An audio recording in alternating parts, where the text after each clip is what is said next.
참여정부가 남긴 지난 5년간의 기록들. 대통령 임기 종료와 함께 이 기록들도 청와대를 떠나게 된다. 전자 업무 시스템에 들어있던 방대한 양의 내부 문서들도 모두 정리됐다. 실질적인 참여정부의 청와대 철수 작업이 시작된 셈이다.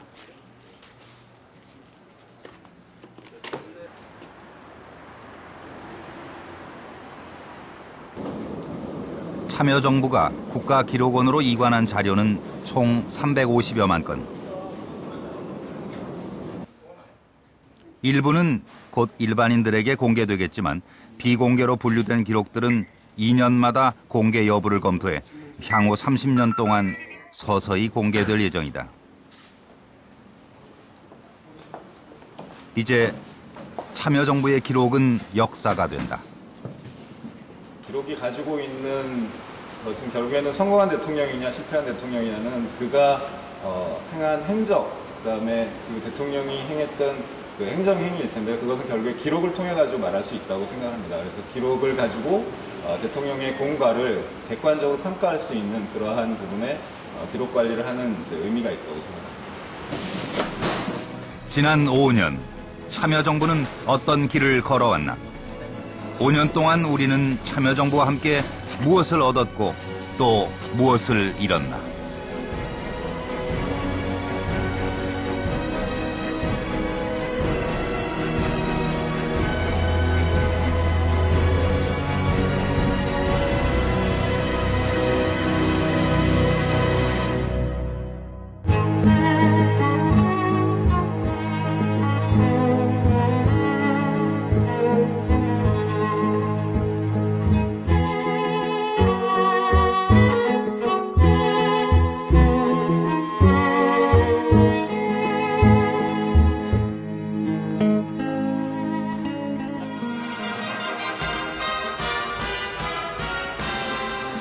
출발은 언제나 희망적이다.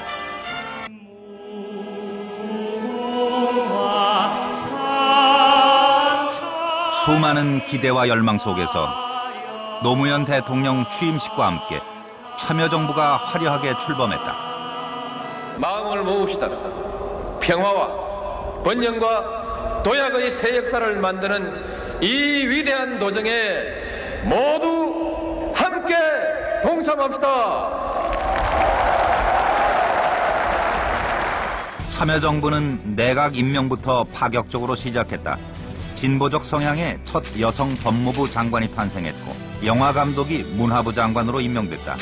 지방군수 출신이 행자부 장관으로 발탁되기도 했다. 참여정부의 핵심 국정과제를 어떤 장관이 가장 좀 실천적으로 잘 추진할 수 있을까 이런 고민들이 있었던 것 같습니다. 대통령 당선인 당신의 정치적 지향을 김두관을 통해서 또는 강금실 장관을 통해서 이창동 장관을 통해서 보여주려고 했던 게 아니었. 파격 인사가 또 다른 파격 인사를 낳았다. 강금실 장관이 기존의 서열 관행을 무시한 검찰 인사를 발표하자 검사들이 집단 반발했다. 사태 해결을 위해 헌정사상 처음 대통령이 일반 검사들과 만났다. 대통령께서는 대통령에 취임하시기 전에 부산 동부지청장에게 청탁 전화를 하신 적이 있습니다.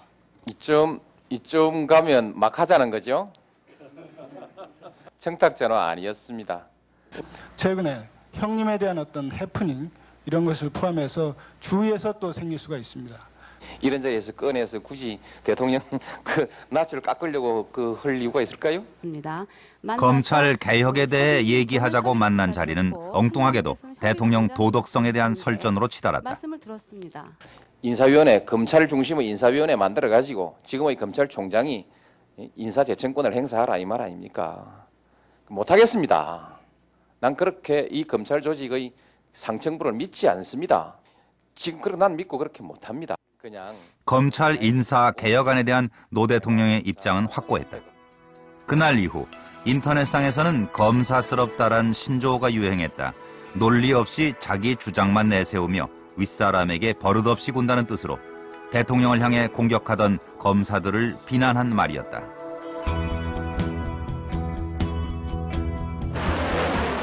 3월 20일 미국이 이라크를 침공했다. 대량 살상 무기를 만들고 있다는 것이 그 이유였다. American and coalition forces are in the early stages of military operations to disarm Iraq, to free its people, and to defend the world from grave danger. 부시 대통령은 한국군 파병을 요청해왔다. 명분론에 발목이 잡혀 한미 관계를 갈등 관계로 몰아가는 것보다는 오랜 동안의 요 관계와 동맹의 도리를 존중해서 어려울 때 미국을 도와주고 정부의 파병 입장이 밝혀지자 전국에서는 파병 반대 시위가 잇따라 열렸다. 그들 상당수가 노무현을 대통령으로 만든 지지자들이었다. 지지계층에서는 쉽게 이해할 수가 없죠. 예. 아마 대통령께서도 그렇고 아마 저도 우리가 나름대로 이 전체 대의나 명분을 따져 본다면은 과연 미국의 이라크 침공에 대해서 우리가 협조를 해야 되느냐 이렇게 생각할 수도 있습니다. 그러나 대통령은 국가를 운영하고 국정을 운영하는 그런 자리에 있기 때문에 전체적인 차원에서 즉 한반도 평화 안정이라는 차원에서 문제를 보고 선택을 해야 되고. 이라크 파병안은 치열한 찬반 논쟁 끝에 결국 국회를 통과했고 4월 말 건설 공병과 의료 지원단 선발대가 처음 이라크로 떠났다.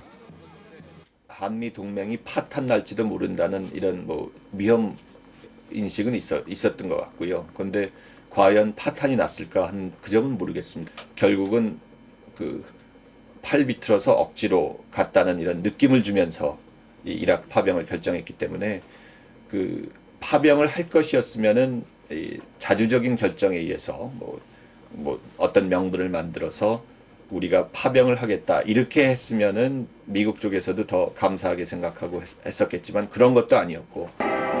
참여정부 첫 해. 봄의 거리는 각종 시위와 집회로 몸살을 앓았다. 그동안 억눌렸던 우리 사회의 욕구와 이해가 한꺼번에 터져나오기 시작한 것이다. 급기야 대통령의 입에서 하소연이 터져나왔다. 국가가 기능이 마비될 수밖에 없어요.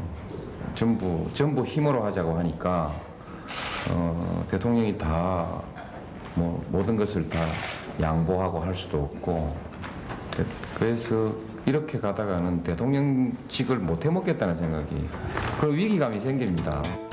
대통령의 발언은 곧 세간의 화제가 됐다. 솔직한 모습이 좋다는 반응도 있었지만 가벼운 언행에 대한 실망감이 컸다. 국정 책임자로서 그렇게 쉽게 말할 부분은 아니지 않았나, 좀 가벼웠던 그런 행동이 아니었나.